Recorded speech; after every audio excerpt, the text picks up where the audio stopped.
Direktorat Reserse Kriminal Umum Polda Metro Jaya menggerebek tempat pembuatan dokumen palsu di toko percetakan di Jalan Pramuka, Jakarta Pusat. Petugas mendapatkan puluhan ijazah palsu, KTP palsu, dan buku nikah palsu. Saudara sekalian, saya dapat laporan. Ada semacam operasi untuk menekan rektor-rektor lain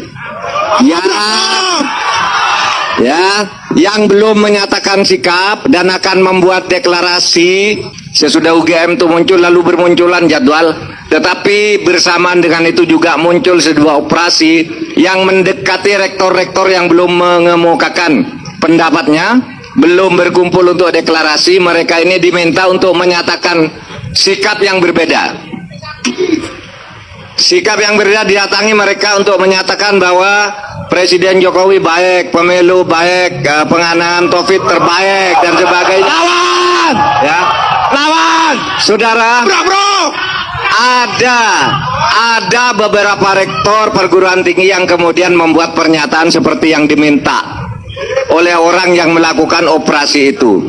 Tetapi ada rektor yang jelas-jelas menolak, yaitu Rektor Universitas Sugio Pranoto dari Semarang. Tetapi semakin ditekan perguruan tinggi, semakin menggelombang gerakan-gerakan. Terus. Publik kembali dikejutkan oleh sebuah pengakuan yang tak terduga. Di tengah meredupnya berbagai polemik lama, tiba-tiba muncul sosok yang mengaku sebagai pembuat ijazah palsu. Dalam pernyataan terbuka yang beredar luas di berbagai platform, pelaku secara gamblang membongkar praktik yang selama ini jarang tersentuh secara terang-terangan. Bukan sekedar klaim kosong, pelaku bahkan menjelaskan secara rinci bagaimana proses pembuatan ijazah tersebut dilakukan. Ia menyebut bahwa bahan yang digunakan bukanlah bahan sembarangan. Justru sebaliknya, bahan yang dipakai diklaim identik dengan yang digunakan oleh lembaga pendidikan resmi, mulai dari jenis kertas, tekstur, hingga teknik pencetakan yang sulit dibedakan oleh mata awam. Pengakuan ini sontak memicu gelombang reaksi dari publik. Banyak yang terkejut, tidak sedikit pula yang mulai mempertanyakan kembali berbagai dokumen yang selama ini dianggap sah tanpa pernah diuji secara mendalam.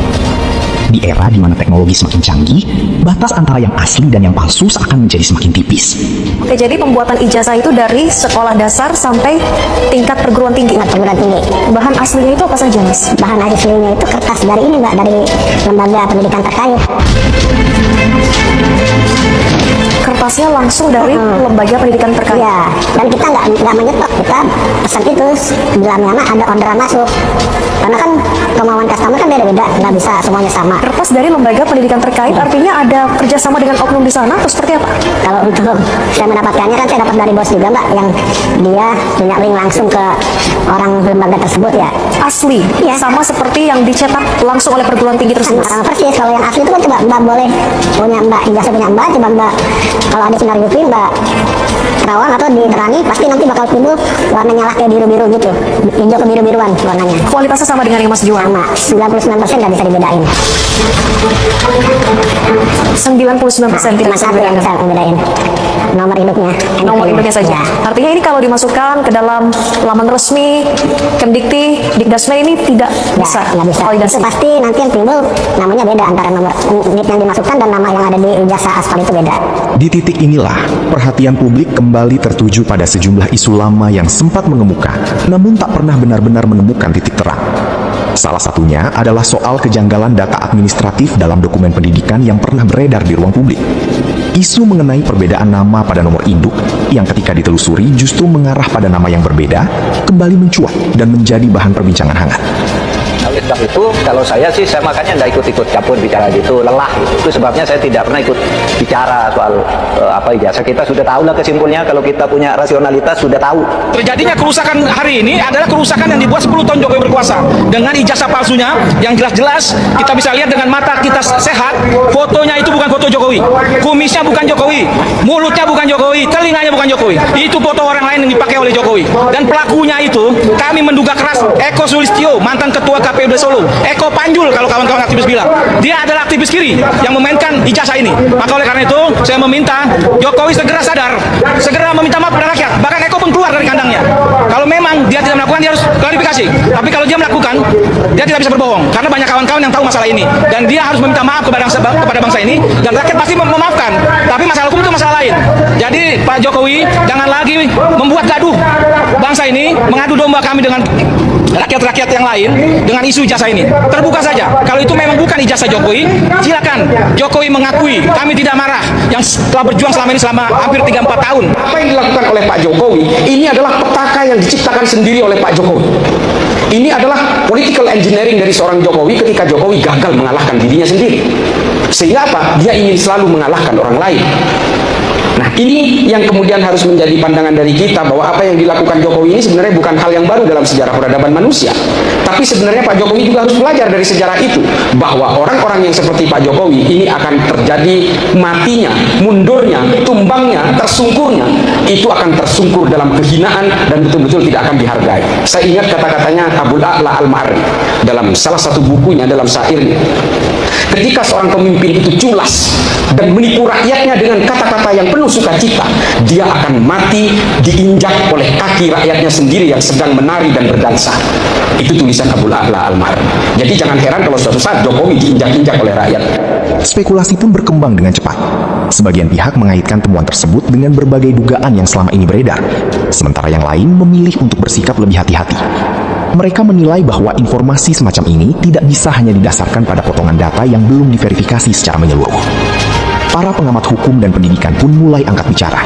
Mereka mengingatkan bahwa persoalan keaslian dokumen bukanlah hal sepele. Dibutuhkan audit forensik, klarifikasi dari institusi terkait, serta proses hukum yang transparan untuk memastikan kebenaran yang sesungguhnya. Tanpa itu semua, publik hanya akan terus terjebak dalam pusaran opini dan asumsi. Kalau memang saudara Joko Widodo merasa tersinggung, bagaimana dengan rakyat yang hari ini sudah sekian kali dibohongi? Mobil SMK 11.000 triliun, anak-anakku tidak ikut politik, tidak ada impor, dan seterusnya. Apakah rakyat tidak sakit hati? Coba lihat ekonomi kita hari ini. Apakah dalam periode ini ada kebaikan di negeri ini sehingga rakyat boleh merasa bahagia? Kalau ada yang bahagia dengan alokasi anggaran dari saudara Joko Widodo, silakan. Tetapi hak rakyat juga kalau merasa terzolimi, dan memang faktanya saya pun merasa terzolimi. Dan jangan katakan orang yang sedang berjuang melawan kezoliman, melawan kebohongan itu sebagai menyakiti. Harusnya bertanya, apa yang telah kau lakukan pada rakyatmu sehingga rakyatmu sakit? Pak Jokowi, kalau melihat ini, tolong, apa yang kau lakukan pada rakyatmu, bangsamu, sehingga urusan yang sepele hanya menunjukkan selembar ijazah kau tidak lakukan? Kau tidak punya sikap negarawan, lebih memilih proses hukum dan ingin mengambil pilihan memenjarakan seorang ibu yang punya anak hanya demi kepuasan bahwa semua harus diselesaikan secara hukum. Saya masuk yang kedua. Tadi pendekatan objektif, yang kedua pendekatan subjektif. Sebenarnya pendekatan subjektif ini kekisuran bisa selesai dengan subjektivitas seorang Joko Widodo, manakala dia punya sikap kebangsaan, kenegarawanan. Melihat persoalan ini lebih besar dan aspek hukum bisa dikesampingkan karena ada persoalan moral, kepercayaan publik. Tidak mau anak bangsa teradu domba dengan persoalan ini. Kenapa? Karena kalau proses hukum akan ada banding kasasi, ini lama.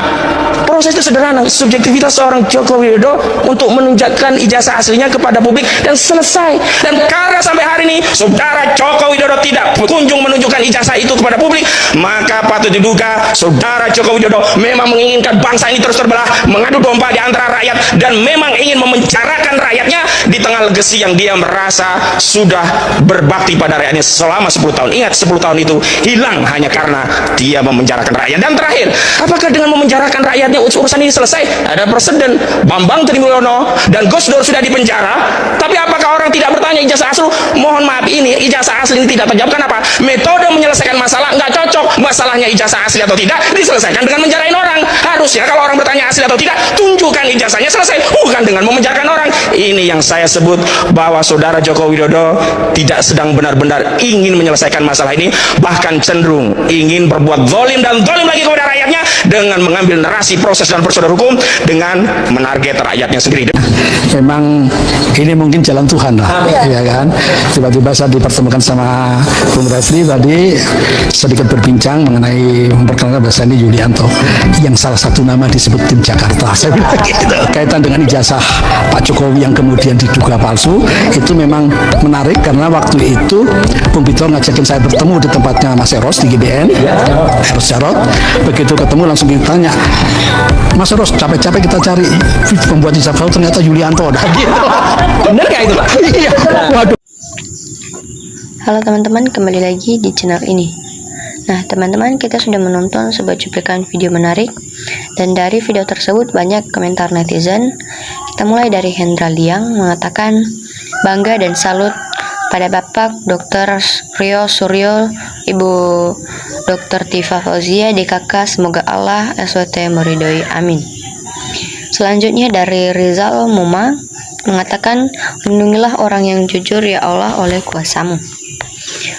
Selanjutnya dari Suroto Aja mengatakan, tangkap juga yang namanya Listo Sigit, pembuat ijazah Jokowi, biar jelas narasumbernya.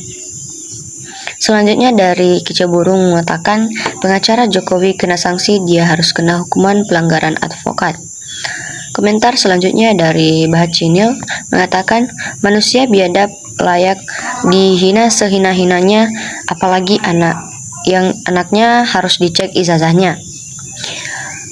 Dari Payung Politik 2045 mengatakan, jangan sampai kiamat baru diadili, masyarakat menunggu keadilan. Komentar selanjutnya dari Will Hefni mengatakan, seharusnya Eva Emiliana jabatan sebagai rektor UGM wajiblah dicopot dirinya dari statusnya, bukan hanya rektor tapi dicopot dari status PNS. Komentar selanjutnya dari Syarifal Mahdi mengatakan, konon rektor-rektor di seluruh Indonesia dalam tekanan istana di zaman Jokowi. Komentar selanjutnya dari Tati Partiah mengatakan, semoga Allah melaknat orang telah menipu rakyat dengan memalsukan ijazah untuk menjadi pemimpin Indonesia. Komentar selanjutnya dari Suratno Darussalam mengatakan, harus ada pengawasan melekat. Soal pendidikan, Menteri Pendidikan harus turun tangan, DPR harus turun tangan. Komentar selanjutnya dari Lilik Musriyatun mengatakan, secepatnya diselesaikan masalah ini, bikin muak kami Pak Prabowo. Komentar selanjutnya dari Antik Termul TV mengatakan, periksa ijazah Jokowi dan buku nikah. Komentar selanjutnya dari Lukman Sahar mengatakan, lawan saudaraku, kami rakyat akal sehat selalu mendukung dan mendoakan agar negara harus diselamatkan. Selanjutnya dari Hendra Liang mengatakan, yang pantas Jokowi diberi hadiah tempat yang terbaik, digantung 2 periode jadi presiden, ijazah nyata palsu, tangkap semua yang bermain ijazah palsu. Komentar selanjutnya dari Sri Yuningsih mengatakan, jujurlah itu yang kita tunggu bangsa Indonesia. Selanjutnya dari Zalandang mengatakan, berita Joko Dok ditangkap baru viral, ini barang bukti, terus kapan ditangkap, bukti sudah segunung.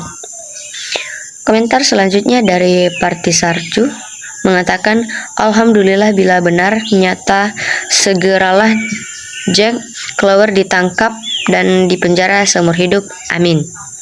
Komentar selanjutnya dari Ahmad Nurizal mengatakan, ya semoga saja dalam waktu dekat ditangkap Jokowi, amin. Komentar selanjutnya dari Herman Widago mengatakan, berarti Gus Nur bisa minta kompensasi dong, dia kan pernah ditahan karena menjual ijazah palsu. Selanjutnya dari Will Hefni lagi mengatakan, sangat berbahaya jika tidak dihukum seberat-beratnya bagi orang yang mempergunakan ijazah palsu dalam jabatan apa saja di negara ini. Sebab akan berbahaya jika pendidikan untuk masa datang bagi anak bangsa. Komentar selanjutnya dari Samuril Jari mengatakan, ya Allah lindungi orang-orang jujur dan hukumlah orang yang selalu bohong, apalagi membohongi orang se-Indonesia. Komentar selanjutnya dari Zaid Rizal mengatakan, 80 tahun Indonesia merdeka belum pernah punya pejabat yang jujur 90% untuk rakyat Republik Indonesia. Selanjutnya dari Mulyono mengatakan, alhamdulillah Allah sudah membuka kebohongan selama ini yang bikin gaduh negara. Selanjutnya dari Movie Fadal mengatakan semua aparat dan hakim dan bersama rakyat harus menyengsara orang yang berbuat zolim. Jangan biarkan keburukan ini berlanjut seenaknya. Selanjutnya dari Masyri mengatakan telat Pak Polri, operasinya telat. Banyak keresahan masyarakat dan kejanggalan kok polisi lambat dan tidak segera bergerak. Ini negara rusak karena banyak ijazah yang dijual belikan atau ijazah bodong, termasuk ijazah Jokowi. Hukuman mati atau hukuman gantung untuk Jokowi. Komentar selanjutnya dari Joko Purno mengatakan kembali lagi ke oknum penegak hukum yang tidak jujur dan tegas. Komentar selanjutnya dari Risman Tarigan mengatakan terbongkarlah akhirnya tipu-tipu negara kita, bongkar kebenaran supaya negara kita maju karena kebenaran. Selanjutnya dari Sorar mengatakan rakyat mendukung PK Mahfud, maju terus seret pelaku pemalsuan ijazah, tegakkan hukum tanpa pandang bulu. Selanjutnya dari Nyamiramir mengatakan top bongkar semua, disitulah letak awal kehancuran negara. Kalau dilindungi akan lebih hancur negara ini. Rakyat kecil yang jadi korban dicekik pajak terus dibuat korupsi. Selanjutnya dari Supardina mengatakan baru di rezim itu orang-orang pintar orang-orang pintar dibodoh-bodohin. Selanjutnya dari Suparmi mengatakan, ya Allah, pejabat menghalalkan segala cara. Azab lebih pedih bila Allah telah menghadirkan azab orang zolim. Selanjutnya dari Bumi Cel mengatakan, bagus Pak Food bongkar semua agar masyarakat tahu, karena manusia satu ini akan menjadi aib bangsa. Selanjutnya dari Pak Udin mengatakan, selama 10 tahun terakhir, negeri dipenuhi oleh oknum pejabat pengkhianat, orang jujur disingkirkan. Selanjutnya dari Andeluki mengatakan, ayo pelaku kotor terbukalah, takutlah hukum akhirat itu adil oleh Maha Adil, bertobatlah dengan cara membuka tabir. Selanjutnya dari Ali Yasin mengatakan, berjuang terus Prof, saya dukung demi kebaikan orang-orang Indonesia biar rukun dan tidak bohong. Selanjutnya dari Survei Politik mengatakan, segera bongkar ijazah palsu Jokowi, rakyat menanti keadilannya. Selanjutnya dari Kicau Burung mengatakan, yang membuat ijazah Jokowi itu kena sanksi mati, rektor hukum mati karena dia penipu bangsa. Baik teman-teman, itu saja komentar netizen. Sekian dan terima kasih.